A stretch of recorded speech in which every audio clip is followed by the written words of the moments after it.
Hello everyone, welcome to Study World for All. Today we will discuss about iron. So what is iron? Ion होता क्या है? Ion एक charge atom, simple कह सकते हैं एक ऐसा एटम जो चार्ज हो, ठीक है, या ग्रुप ऑफ चार्ज एटम को भी हम क्या कहते हैं? आयन ही कहते हैं। अगर बात करूँ एटम का, तो वो एटम पे कोई चार्ज नहीं होता है, न्यूट्रल होता है, there is no charge on normal atom. But जब वो क्या हो जाता है, चार्ज क्या होता है, चार्ज कैसे होता है अभी हम डिस्कस करेंगे। तो जब चार्ज एटम होता है ना, उसी को हम क्या कहते हैं? आयंस कहते हैं।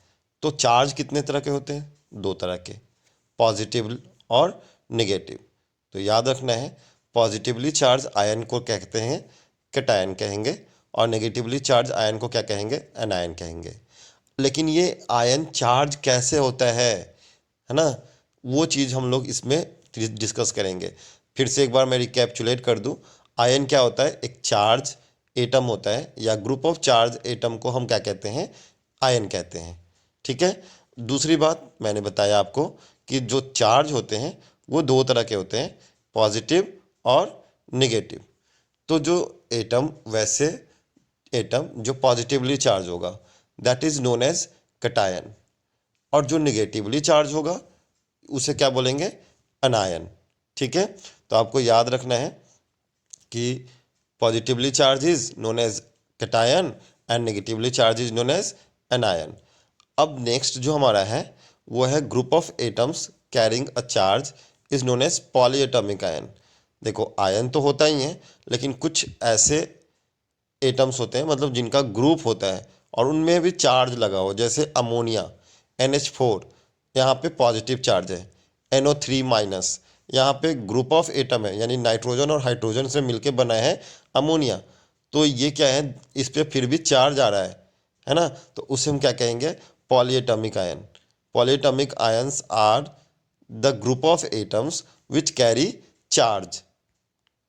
Now the next point is how is ion form. जो मैंने बोला कि आपको अब इसमें जानना है कि ये आयन कैसे बनता कैसे है। सो स्टार्ट करते हैं बिगनिंग से। मैंने आपको बताया कि एटम जो होते हैं वो नॉर्मल एटम की बात कर रहा हूँ, न्यूट्रल एटम की बात कर रहा हूँ, जिसमें प्रोटॉन, न्यूट्रॉन और इलेक्ट्रॉन होते हैं। प्रोटॉन पे पॉजिटिव चार्ज होता है, electron carry negative charge, and neutron has no charge. There are three subatomic particles, that is proton, electron and neutron. Proton has positive charge, electron has negative charge and neutron is neutral. अब बात करते हैं आगे।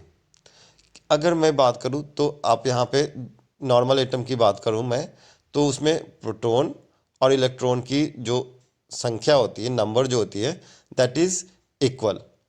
यानी जो positive charge है और जो नेगेटिव चार्ज है वो दोनों बैलेंस होते हैं। प्रोटॉन और इलेक्ट्रॉन की संख्या, मतलब प्रोटॉन पे पॉजिटिव चार्ज और इलेक्ट्रॉन पे नेगेटिव चार्ज, तो प्रोटो दोनों इक्वल हैं। It means positive and negative charges are balance out. जितना पॉजिटिव चार्ज है उतना ही नेगेटिव चार्ज है। तो that is why normal atom has no charge. ठीक है। लेकिन अब बात करें हम आयन की कि आयन कैसे फॉर्म करता है।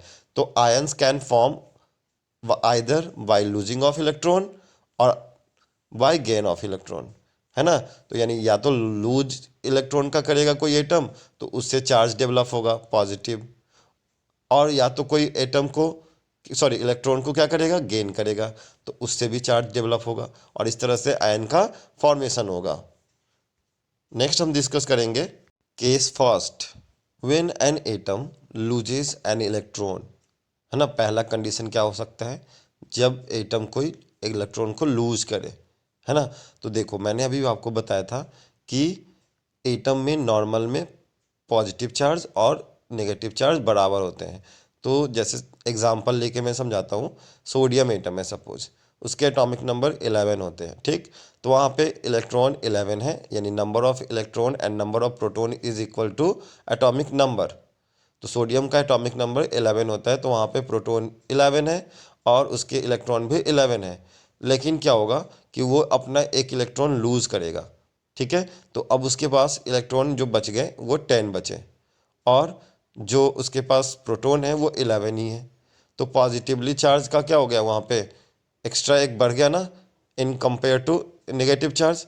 तो जो लूज करते हैं एटम उन पे पॉजिटिव चार्ज डेवलप होता है। तो यहाँ पे देखो लिखा हुआ है the negative charge reduces, thus it become positively charged, है ना, and that is why cation is formed because the number of positive charge protons become more, है ना, in compared to negatively charged electron.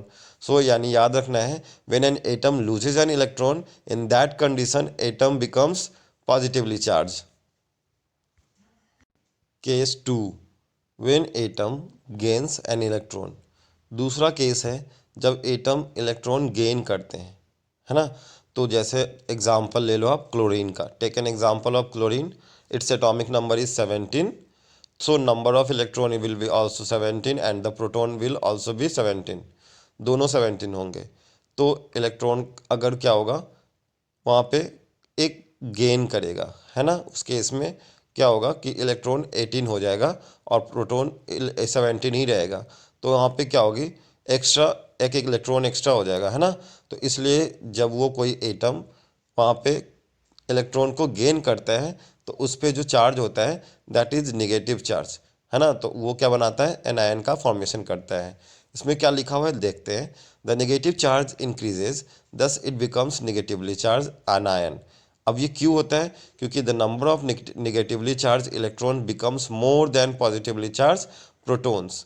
अब ये मैं बता रहा था कि ये लूज और गेन क्यों करते हैं, तो वो अपने इलेक्ट्रॉनिक कन्फिग्रेशन जब हम देखेंगे टू यानी 2 8 18, है ना, इस तरह से होता है। KLMN सेल होते हैं, उसके लास्ट ऑर्बिट में अगर एक या दो या तीन रहते हैं इलेक्ट्रॉन तो वो लूज करते हैं, और जिनके लास्ट में 6 7, है ना, इस तरह से 5 रहते हैं तो वो 1 2 और 3 इलेक्ट्रॉन को गेन करते हैं।